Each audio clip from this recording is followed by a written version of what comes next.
Is it time to replace your home's carpet or flooring? Call Sears Flooring to get shop-at-home convenience you can trust. Sears Flooring brings the showroom to you with a wide range of carpet, tile, hardwood, and laminate. And if you call right now, you'll save 20%. Call for a free in-home consultation at 1-888-491-3939. Sears Flooring has many styles to match your home and your budget. Your new flooring will be precisely installed, and your satisfaction is guaranteed. So call Sears Flooring right now and save 20%.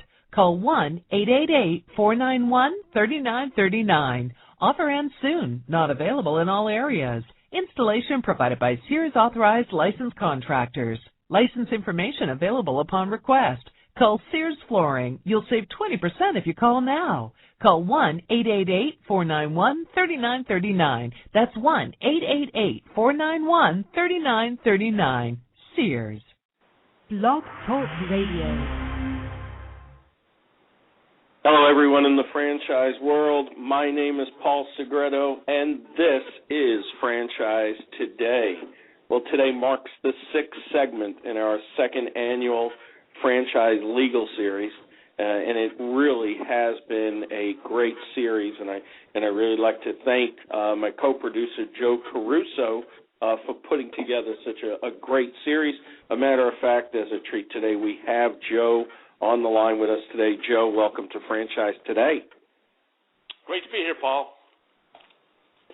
You know, I'd like to give an overview to our listening audience today of kind of some of the background behind the show. I know we started out, back on April 14th with Lane Fisher and progressed all the way through to last week when we talked about franchise broker issues with John Tifford. And it was a great show, and I know you and I have fielded numerous phone calls about the different issues. But, as we go back and we look a little bit more than a year and a half ago, and you and I started talking about, taking Franchise Today in a new direction and making it more compelling with issues that were specifically about franchise best practices.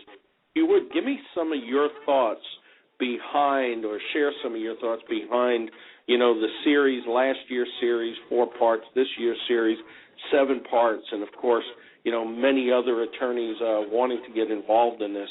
Kind of give us a little bit of an insight into your thought process behind this whole thing. Well, in franchising, the thing that binds all the disparate channels of distribution and different kinds of brands together is the legal construct of franchising. There's not many associations that would include a plumbing Roto-Rooter type franchise and a haircutting place that would have much in common, or a fast food operation like Burger King and a maid service. There's really no other relationship that binds those businesses together other than the fact that they are businesses. But when it's within the franchise context, they have a lot in common in terms of compliance with the law, the activities they engage in terms of inquiry and lead generation. And so it became, the franchise aspect of it was a broader issue that touched a lot of different business channels. And a lot of these people are focused on what they do and not so much focused on the aspect of being a franchisor and best practices of being a franchisor in staying in compliance with the law and running great franchise organizations. So if you're committed to building durable and sustainable franchise systems, you need to know this stuff. And in talking with a lot of the franchise attorneys that I've known in the 20 years of being in franchising, they lament oftentimes the lack of knowledge or the complacency that occurs. And they regularly would discuss issues that they thought were important. And I thought, after talking with you, that it would be a great idea to bring some of these folks on, let them talk about their thoughts on franchising. We've done some important shows. We've done some important shows. We've done them twice, and they weren't repetitive. They were just add-ons to previous shows. For example, having Lane Fisher on doing FPRs. FPRs are a hot topic in franchising. They're also very confusing for franchisors, and drilling down and enlightening them and dispensing with the mythology and some of the romanticism of certain aspects of franchising, in particular FPRs, was very valuable. So I think that was the genesis of the whole thing. And last year's series went so well, and everybody wanted to do it again, and the audience seemed to respond so favorably. I think that kind of sums it up. Well, and it's been a great series. We have had increased listenership, both live and on demand. But as a parent, by a troubling email that I saw this morning, that even thought that it should go into our "Are You Kidding Me" segment, but it's really even more important than that, because certainly it's not something to discuss tongue-in-cheek. And I'd like to read it because you talked about FPRs, and apparently some people just still are not getting this. And the email obviously went out to franchise candidates, and it said, "As an employee of the blank corporate office, I am unable to give out financial information about our stores.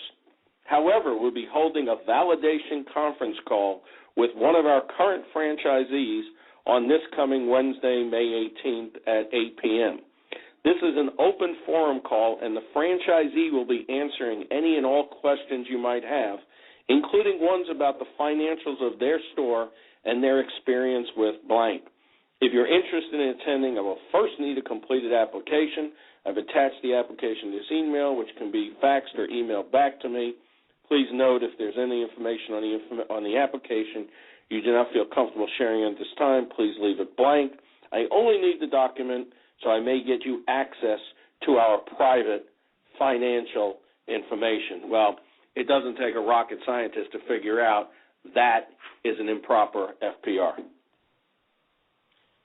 It is troubling, and I think it goes back to why we do the legal series, why we do franchise today. These kinds of things kind of take on a life of their own. I mean, you're at a franchising event with other franchisors, or you're listening to a speaker talk about lead generation or franchise sales process, and people say, "Well, geez, I don't have an earnings claim, and I can't get through to my leads.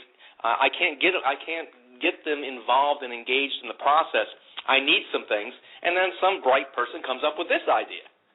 And, it's an obvious circumvention of the intent of what an FPR has to be, and, in fact, saying that they can't give it to you in the first part of that email is, I think, untrue.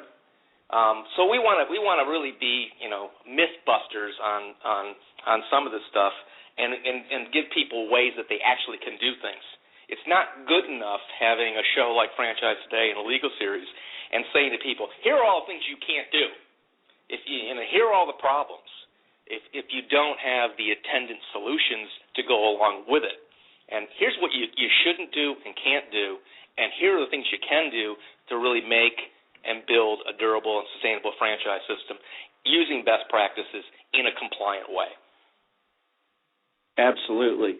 And today, we've brought on another attorney, Adam Siegelheim. Adam is an associate and member of the business and corporate and franchise groups. His practice includes the representation of the companies and nonprofit organizations on a variety of issues, including entity formation, financing, intellectual property, real estate mergers and acquisitions, and insurance coverage matters. And his franchise practice includes the representation of franchisors and master franchisees in various matters, including the preparation of disclosure documents and franchise agreements, state registrations, and compliance with applicable federal and state regulations. Adam just recently attended the IFA Legal Symposium 2011 in Washington. Adam, welcome to Franchise Today. Thank you, Paul. How are you? good, and it's good to hear your voice again. Haven't seen you since the International Franchise Expo, and of course, you know, Joe Caruso, my co-producer and good friend, is on the line as well. And so say hello. Hello, Joe. Adam, always great to talk with you. I can't wait to hear what you have to say about the Legal Symposium. Well, I'm looking forward to this next hour. Thank you guys for having me on. Well, thank you for taking the time out of your day. I know being out of the office for a few days, your time's got to be very valuable later in the week, such as right now. So why don't we just dive right into it? If you would, Adam, you know, give us, you know, what was the overall sentiment behind the symposium, the people that were there? What was the buzz about initially, and then as the symposium progressed along? Well, you know, what continues to be a very passionate topic amongst the attendees at the symposium. And for those of you who are not familiar, a few years back, the symposium moved from the Capitol Hilton to the JW Marriott in downtown D.C., and Joe and Paul, I don't know if you've ever stayed at the JW Marriott down there, but the elevator bank continues to be a very passionate topic amongst the attendees. They have got this elevator bank that people either love or hate.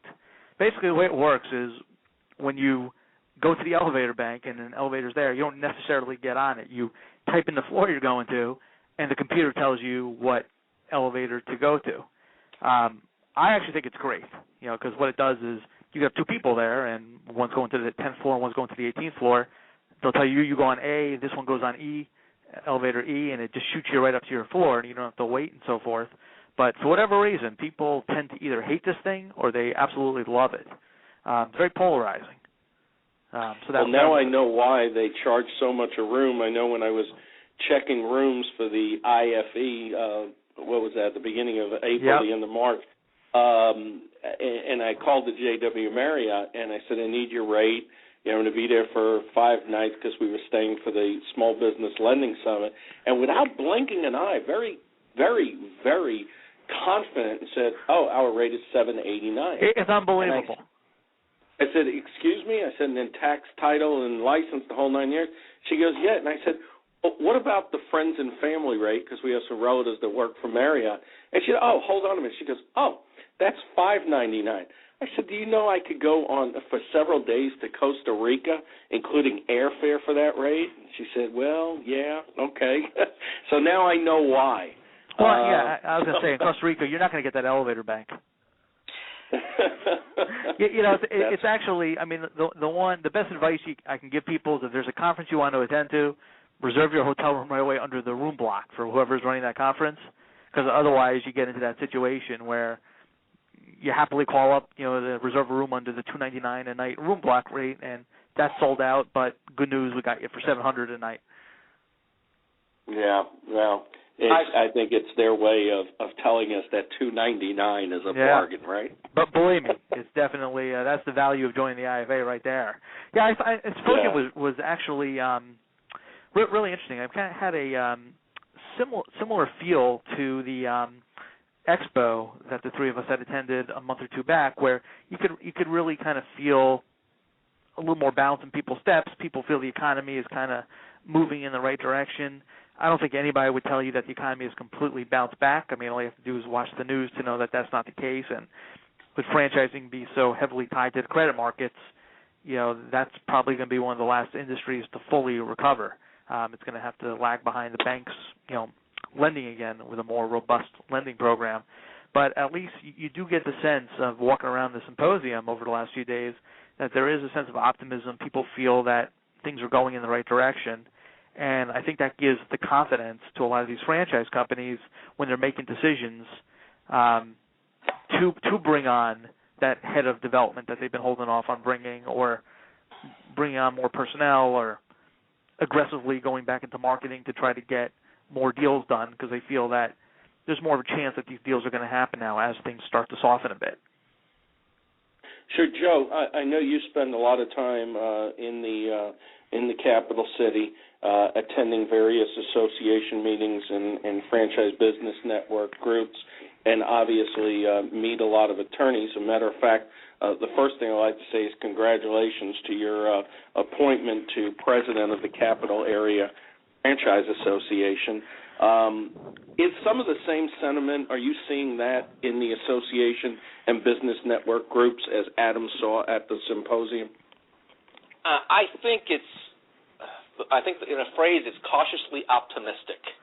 I think that people are not seeing the inquiry and lead flow that they did at one time, but I think that they are talking to, as a percentage of the people that they do talk to, more buyers, and they are hopeful and in terms of financing getting better, although it's not anywhere near what it was, pre-economic downturn. Adam, in preparation for the show, we talked a little bit, and you were kind enough to share some of your notes from the symposium. And you mentioned in here that the sessions at the symposium seem to incorporate more business themes than has been typical in the past. Can you explain a little bit about that? Yeah, I would say that these symposiums, every year the IFA has theirs legal symposium around this time, and in the fall the American Bar Association has their Forum on Franchising, which is a very similar program.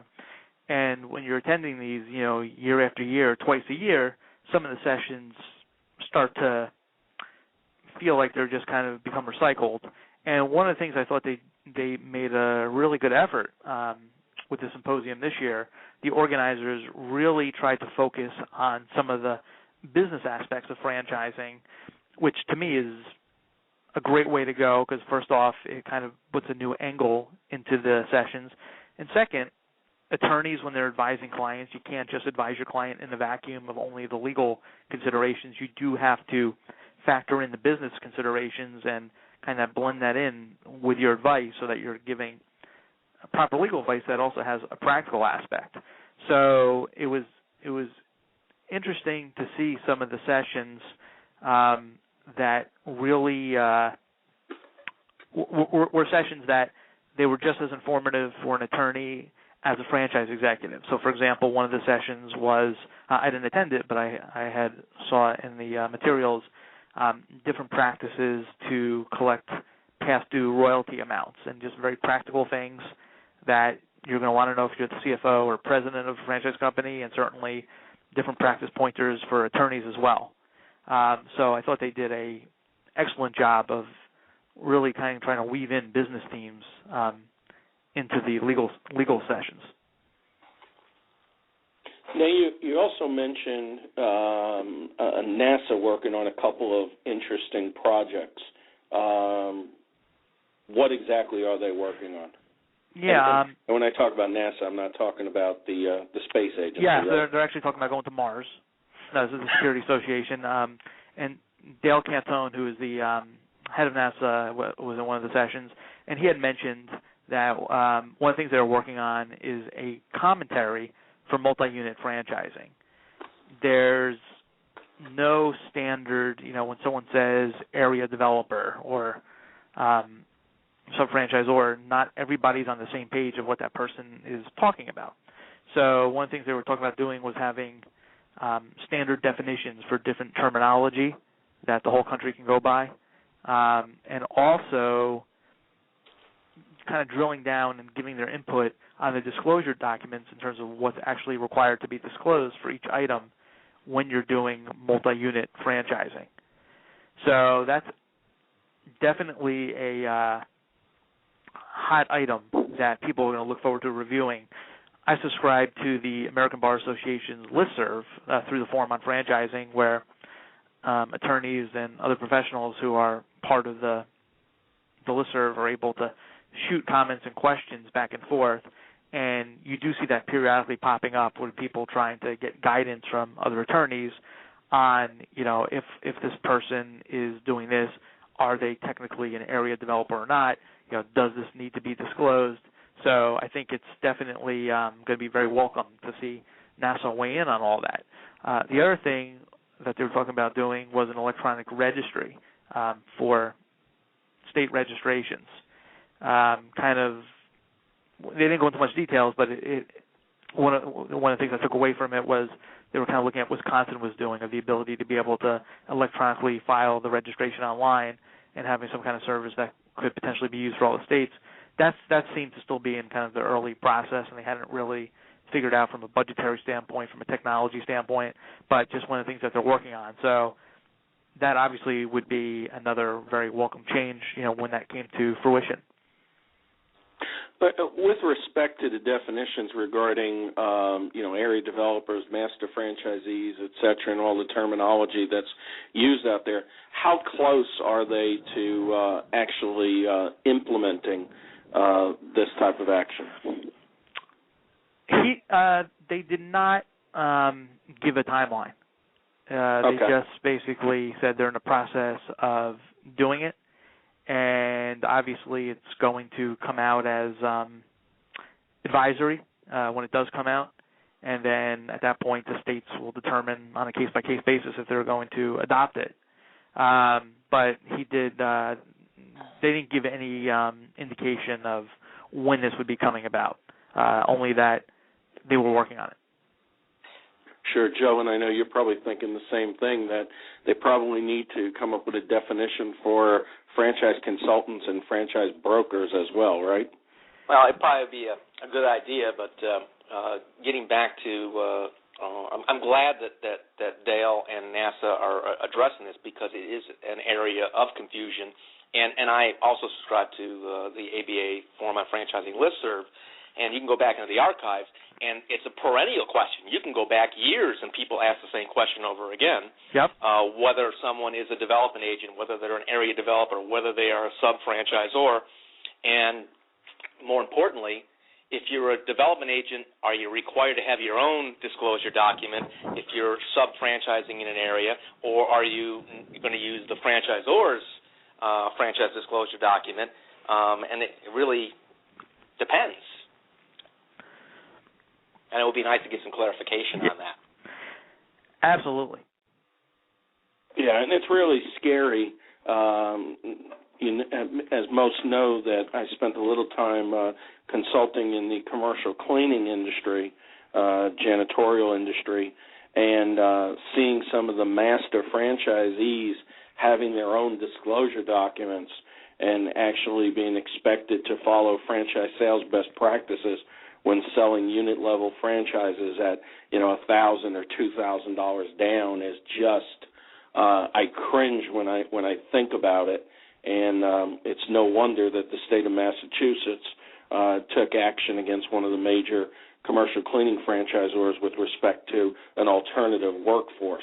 It's really complicated, so I am happy to see that NASA is working on defining these specific terms. Adam, did they mention anything about their views on advertising, about marketing, especially in today's day and age when online and social media marketing is so prevalent? They actually there was a session that you typically see Ask the Regulators, where they'll have different regulators from various states, plus a representative from the FTC was on the panel. And they did actually weigh in on their thoughts on advertising, and it was pretty interesting, because you get to hear right from the horse's mouth in terms of how they're thinking. And I think what I found was a little striking is that it was really very specific to the regulator. There definitely was not uniformity for the most part in terms of they were actually disagreeing with each other on the panel in certain cases as to whether or not something was permitted or not permitted. One of the things that they got into was more and more people are using rankings, and they're basically anytime you're awarded number one sub in North Dakota, or no matter what the local newspaper ranks you the best steakhouse in the town, and people are incorporating that into their advertising. And some of the regulators didn't like that, because they felt that these rankings were not very legitimate In some cases, the best steakhouse might be the best steakhouse because they're also the number one advertiser for that newspaper, and they just happen to be the number one ranked steakhouse as well. So some of them viewed these rankings with suspicion, and I think the takeaway was if you are going to incorporate references to rankings, you should substantiate them with footnotes and give the regulator comfort as to where you got this from and the legitimacy. Something, common sense, avoid statements that cannot be validated. They will permit puffery to a certain extent, but as long as it doesn't go overboard. One of the examples they put up was the greatest sub you'll ever eat. A couple of the regulators kind of raised their eyebrows and they were a little bit concerned with it. Other regulators just considered it permissible puffery and they were fine with it. They also, made sure that people, one of their pet peeves was, or not pet peeve, but one of the things that they were concerned about was franchise companies not submitting their advertising materials, waiting the review period, then using them. So they're making sure that if you are going to be using advertising materials in states that require a review, that they do go in, X amount of business days ahead of time. It's usually a short period. The other thing is obviously, being cautious that you're not putting financial performance representations in your advertising materials that are not contained in the disclosure document. Some states, they do not want any financial performance representations at all. In other states, it's fine as long as it's within the item 19. In terms of the internet and website advertising, for the most part, they're fine with that as long as there's disclaimers. It's not being offered in registration states. It's not being directed to residents in a certain state where a franchise company didn't register yet. And as long as the franchise company is complying with the registration requirements before selling, they're generally fine with the website advertising. Joe, you and I have talked in the past. It's funny that Adam mentioned steakhouses because as we both travel a bunch, we often see, the 10 best steakhouses of Chicago or the 10 best steakhouses of Florida, and of course they're the independent ones. And as Adam said, they might not be legitimate rankings. And I think this also lends over towards what we've talked about in the past about all these advertorials that are out there where people are pointing candidates to look for information. And certainly the whole process is not scientific. Do you have any questions for Adam with respect to any of that, or maybe give us a little bit of your insight? I have a comment. I mean, and I think the analogy between the 10 best steakhouses nationwide in the Delta magazine on the airplane, those are paid placements. And right. I don't think anybody will argue that they're paid placements. There are also companies that will do franchisee satisfaction reviews and franchise business reviews of your franchise, but you pay for them. And I mean, the question becomes on them, it's less clear, are they empirically and correct? Is there a methodology that gives you a fair outcome, or are these simply just paid for testimonials under the guise of a business review or survey? I mean, I can make a survey come out great if I get to pick the questions. Joe, it's actually interesting that you mentioned that, because one of the regulators that came up during the session, and one of the regulators did specifically note that if there is any kind of ranking or any kind of survey or things that you were talking about that were commissioned by the franchise company, the regulator would request the backup in terms of what questions were asked, and would want to see all the survey results and really want to drill down and try to fish around and make sure that it was legitimate and not just, as you were saying, something that was crafted by the franchisor to elicit certain responses so that they would have it. Because we know there's all kinds of squabble that went on with respect to blogs, and the FTC came out with some rulings on that. And these are just basically paid endorsements the way they've twisted it to be able to be presented the way they wanted it to be presented.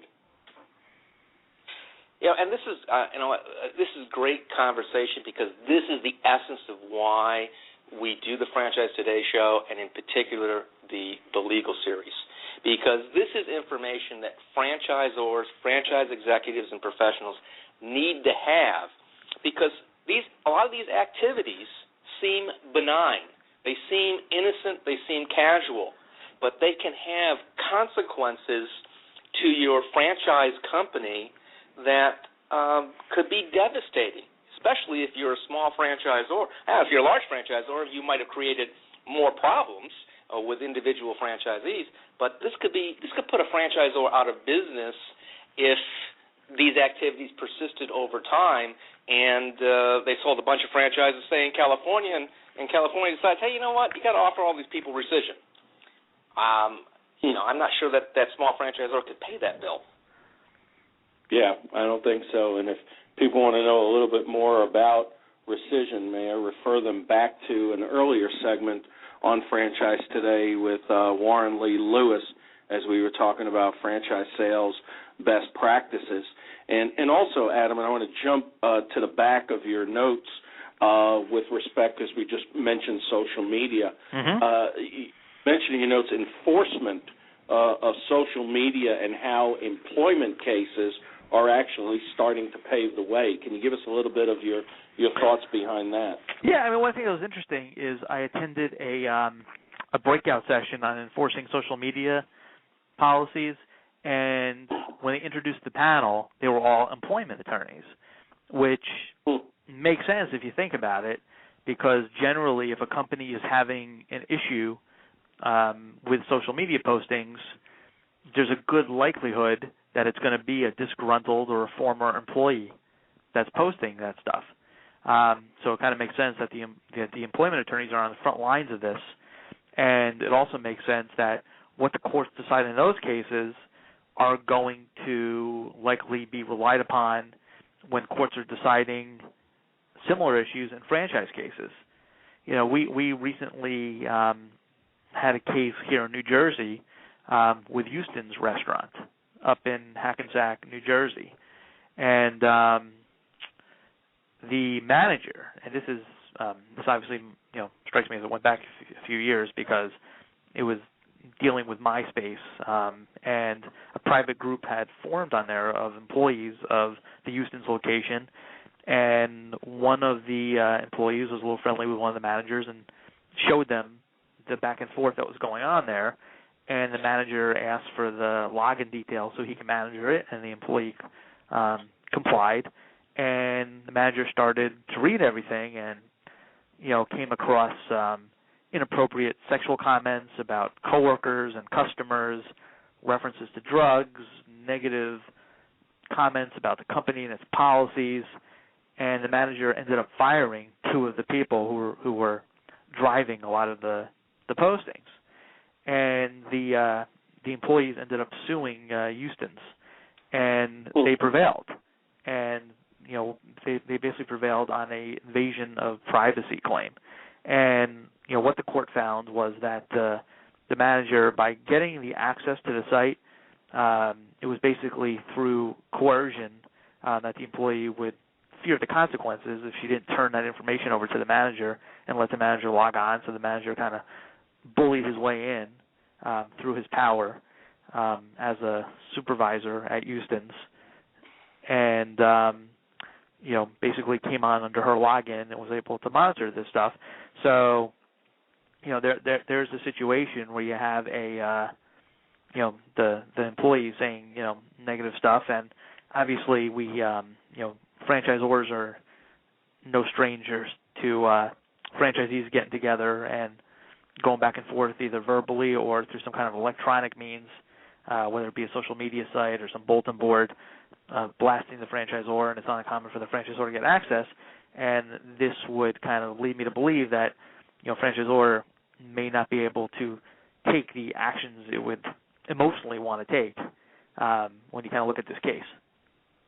Right, and obviously we hear a lot of different experiences and circumstances that are, oh, my God, type of situations like that. But I know Joe and I, in talking with Jonathan Redgrave, who was on the show, I think it was our second segment, and was also in this year's series, and was also on back in the fall talking about social media and e-discovery.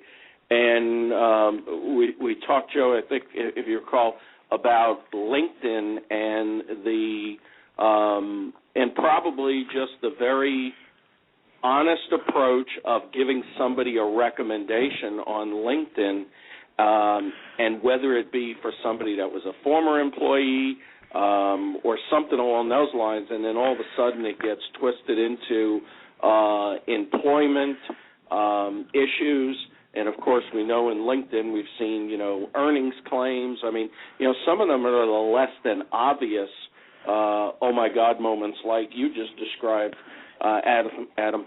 And I think, going back to Jonathan on Franchise Today in the second series, it really was quite frightening. I think, Joe, tell me if I'm right, he even confirmed that every tweet that's out there is being archived in the National Library of Congress. Is that correct?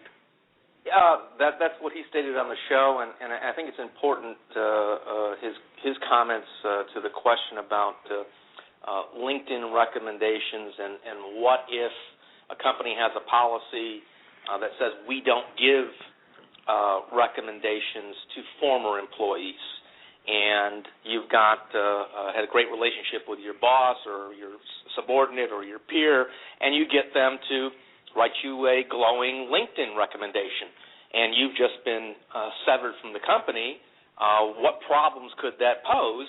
And they were myriad. I mean, he explained a number of things that could come up, and I'm not going to rehash what he said, but it's certainly problematic. I think all of this stuff falls under the category of casualness.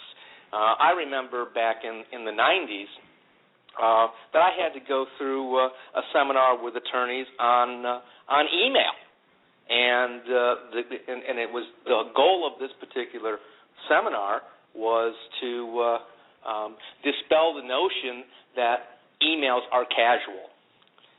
Emails are important. Emails carry the same weight as writing someone a letter, and you need to be careful about what you say. I think that is coming to bear in the realm of social media, and it's going to be tenfold, because with email, all you had to worry about was who forwarded it to someone else. With Twitter, it's going to everybody, and it takes on a life of its own, and now you got the Library of Congress keeping track of it. Adam, we mentioned Twitter, and I was so excited to see you on Twitter back at the IFA convention in Vegas, and actually saw you tweeting, although you've really taken a back seat to it since then, haven't you? I definitely have not been not good with my tweets. Adam, I know I'm still trying to figure out how to do it. Well, the next time I'm up in the area, the next time we're at a conference, we'll have to sit down together and do so. And I know at the conference, the symposium, there had to be a lot of discussion about material changes, with respect to the FDD. If you would, give us a little bit of insight of what the discussions were about. Yeah, actually, one of the interesting things was that, typically when you go to these symposiums or the Forum on Franchising through the ABA, there'll be some type of sales compliance session where they'll discuss changes and whether or not they're material and whether you have to update the disclosure document. They actually had a complete hour and 15-minute breakout session where they really drilled down on what constitute material changes, when you have to change. That was definitely interesting and kind of really, for someone who's constantly attending these sessions, great for people in my boat who have kind of been sitting through these year after year to kind of see some new stuff here. The basic premise of when something's material and when it needs to be changed in your FDD is would, if you just kind of ask yourself, if I'm the one who's going to be buying this franchise, would I want to know about that? Would that affect my decision? And if the answer is yes, a reasonable person, if they were looking at this investment, would want to know about it or should know about it, then that's a material change, and it has to be your FDD needs to be updated to incorporate that. Now, there's this tension, this short-term versus long-term tension, because in the short term, by having to kind of stop the process, update your FDD, potentially filing a post-effective amendment in registration states, time kills deals, and that could cost you a sale. Plus, not to mention the filing fees and the costs to update the documents. But again, when you're kind of looking at the long term, the fact that you're taking care of it and you're reducing your chance of any kind of problems or litigation, you would have to say that would obviously far outweigh any of the short-term issues. But when you're looking at it from the business side, and generally decisions to update are not made by the attorneys. They're usually made by the senior management of the franchise companies based on the input of their attorney, and they kind of factor in the legal consequences and think about the business considerations and make a decision. So it always does weigh back and forth of that short-term, potential loss versus, the long-term benefits. One of the things that they kind of drilled down on as they went through the session are just some common things that people don't always realize would trigger a material change to your disclosure document and would require a update. The one on top of the list was a material change in the franchisor's financial situation. So if something had happened where the finances look good for the franchisor, and then during the course of the year something bad happened, let's say, for example, you have your franchisees are kind of scattered on the Gulf Coast, and with the BP oil spill, it hurt their ability to get fish, and they're a seafood business, and it hurt tourism, and as a result, revenues went down for the franchisees, which meant revenues went down for the franchisor, and the franchisor's financial picture is completely different than what the financials from the year before showed based on this catastrophic event. That could potentially trigger an update. Obviously, if there's a bankruptcy filing, some major litigation, some unexpected changes to the initial investment, that would potentially trigger having to update. Some states, your loss of franchisees potentially trigger. Some states like do it by a percentage, where if a certain percentage of your franchisees go away, you need to update item 20. So these are all things that franchise companies usually don't think about as the year is progressing, but need to think about because it could result in fines and penalties by the applicable states. Joe, in our preparation for today's show, we were going over Adam's notes. You had raised a question that you were surprised that there was so much financial discussions going on. And I noticed in Adam's notes it talks about the SBA, the focus on franchise agreements. Did you have some questions for Adam with respect to that? Well, what do you think the genesis of it was at a legal symposium to be so devote so much time and energy to the financing piece where in the past it hadn't been there? What do you think caused it, and what did they talk about? You're referring to the session dealing with the SBA? Correct. That was actually really interesting. That was the first time they'd done it. Very well attended. It was an hour and 15-minute breakout session that really could have gone on for hours and hours. The panelists were just getting pelted with questions from the attendees the entire time. At a certain point, the moderator just had to put a stop to questions because they just were not going to get anywhere near through the material that they wanted to cover, and they definitely did not get through a big chunk of the material because of that. So I think it's actually it was a great session. I think it's going to be repeated. Now, they kind of approached it from a legal standpoint, where they basically said, franchise companies are becoming more and more reliant on SBA financing in order to open up new units, and some of the things that are involved are getting on the SBA registry, and then also as part of that process, the SBA is going to review the franchise agreement, and certain things may not fly from the SBA's perspective, and they're going to want you to change that. So that was really the crux of why they were presenting this at a legal symposium of when you're drafting your franchise agreements, here are some considerations you need to think about that the SBA is going to be taking a good hard look at that may result in your client, when you're drafting the FDD, having issues of getting on the SBA registry. So that was kind of the genesis. What are some of the things they indicated that they would focus on in the franchise agreement? Well, the big thing was control issues were a very big theme that the presenters talked about. They wanted to make sure that it was truly an independent business.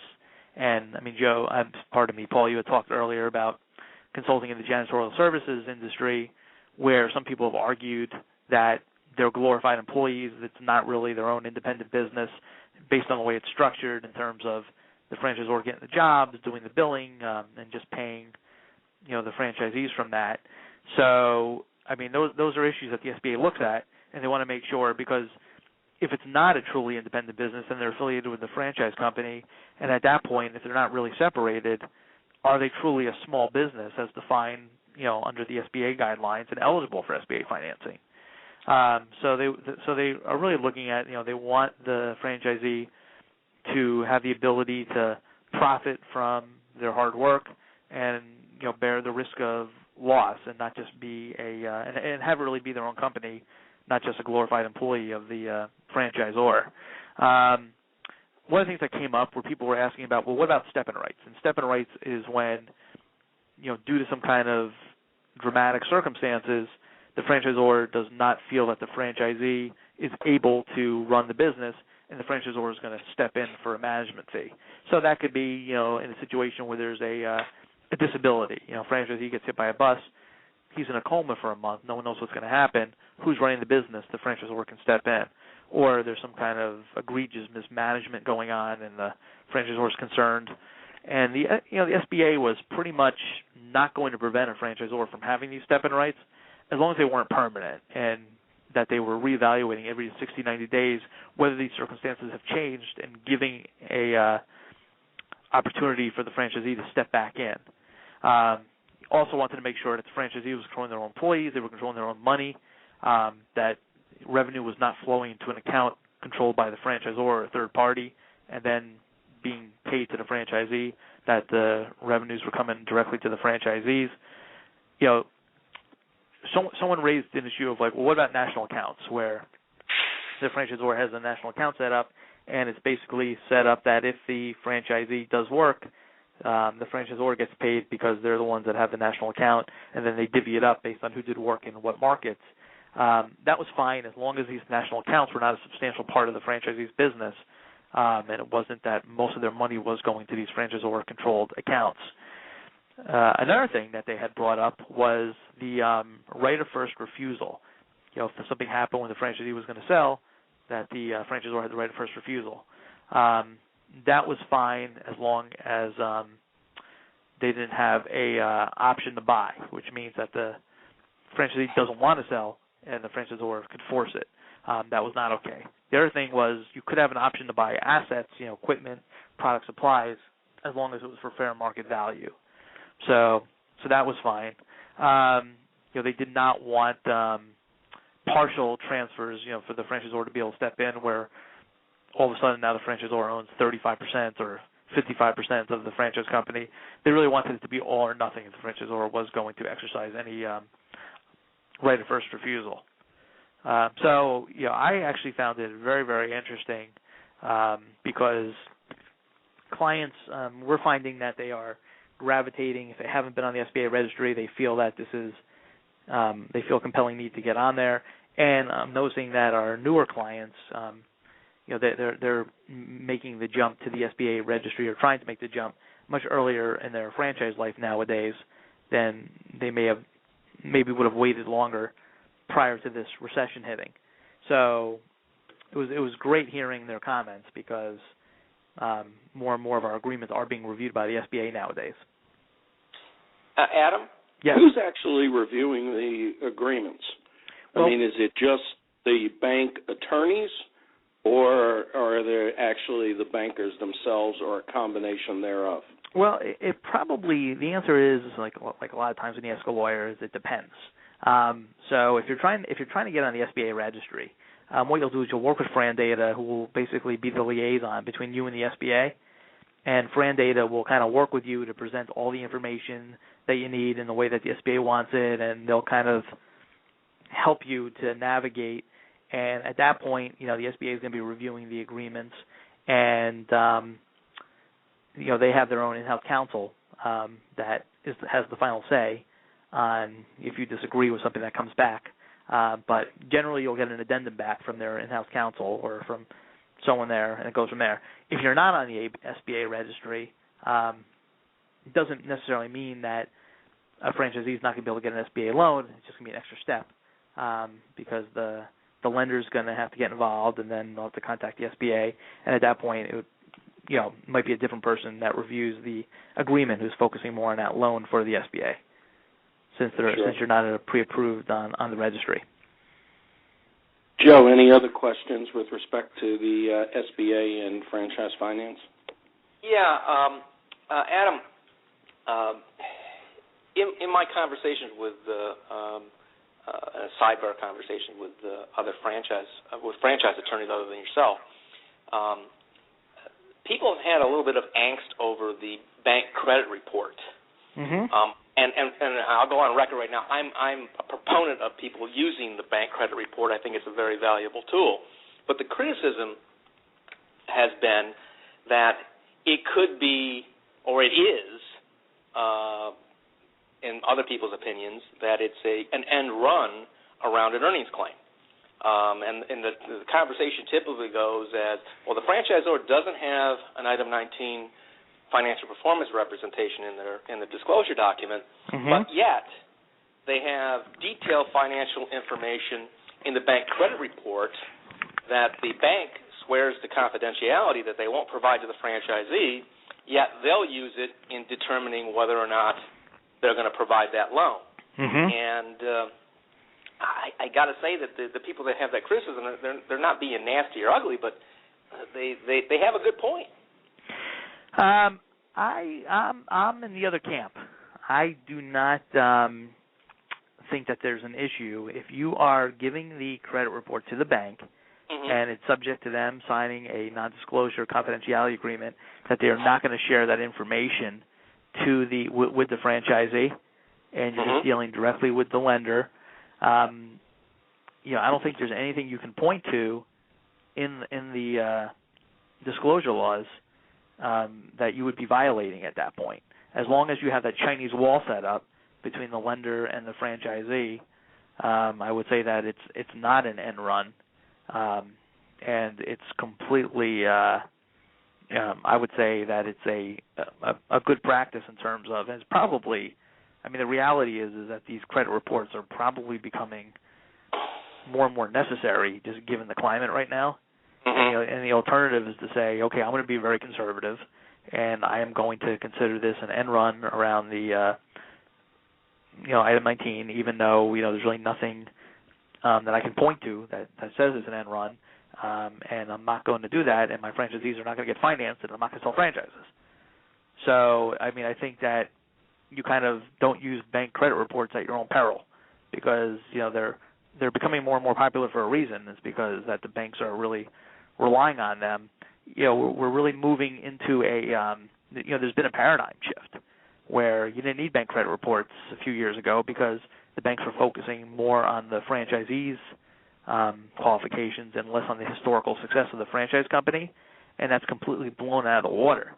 And the bank, is demanding more and more information from the franchise company to determine whether or not they're going to do this, because the banks have become very conservative. And to tell the banks, we're not going to do it, is telling the banks don't make the loan. Well, that's interesting, because when Paul and I attended the Small Business Lending Summit, one of the questions from the audience, and I believe it was from a franchisor to a banker, was, why can't there be more uniformity in the packaging of the loans between the various lenders? Why can't you guys, meaning the banks, ask for all the same stuff?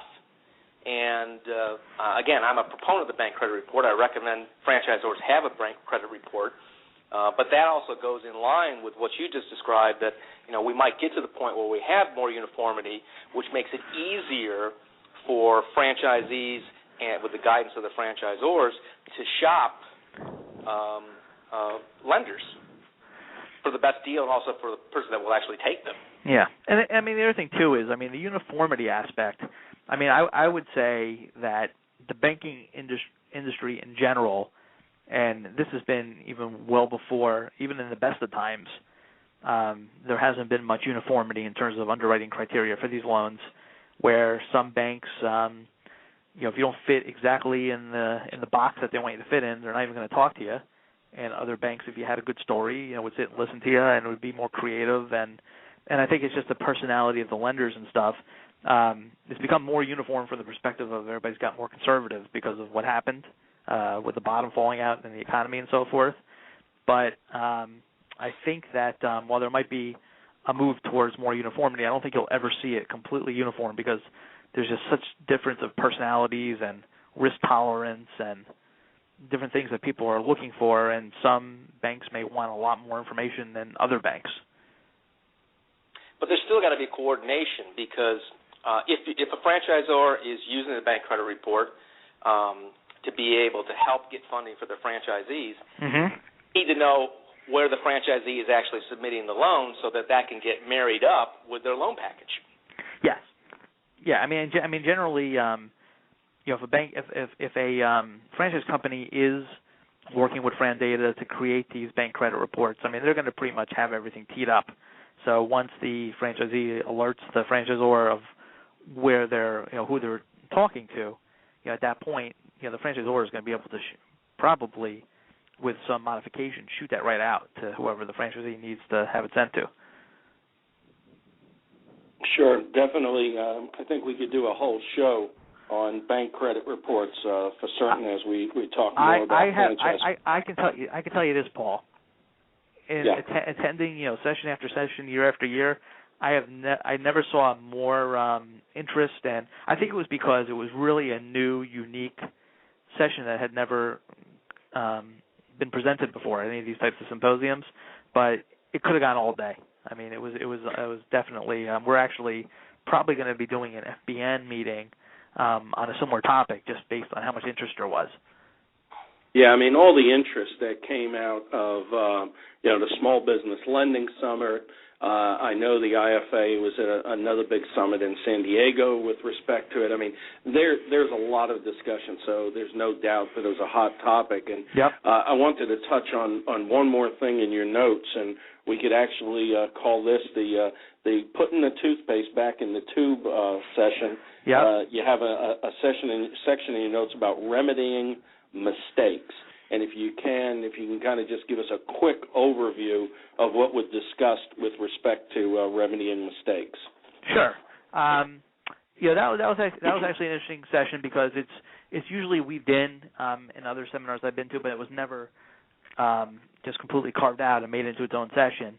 And the general sense is that when it's brought to the attention of senior management, they're going to look at was the mistake before the person signed or after? Obviously, if it's before, then it's easier to deal with the toothpaste because all you got to do is fix it and redisclose them.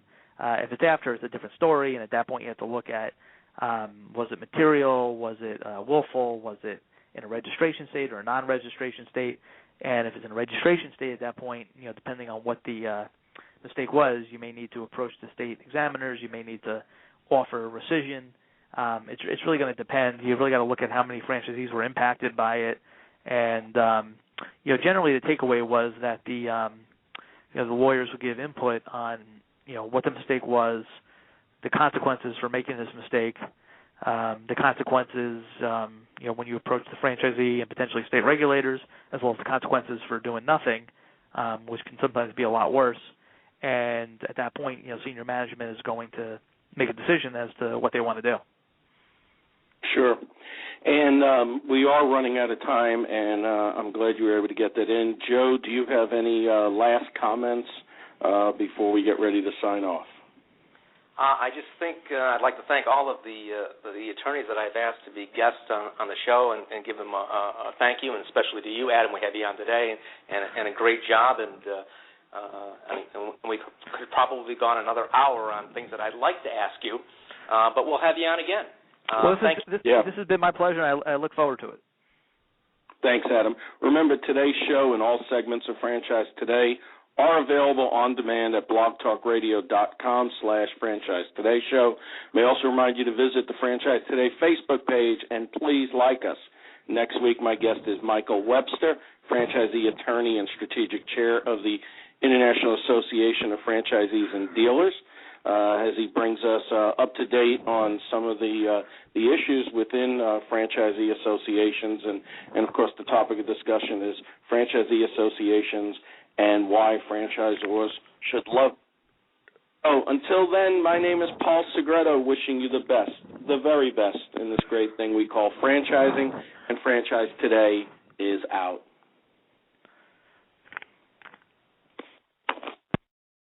When it's PCS time, you know the drill. Pack, research the new base, get the kids in school, because family supports family. At American Public University, we support military families with flexible, affordable online education that moves with you. As a military spouse, your tuition rate is the same as your partner's, just $250 per credit hour. American Public University, education that moves with you.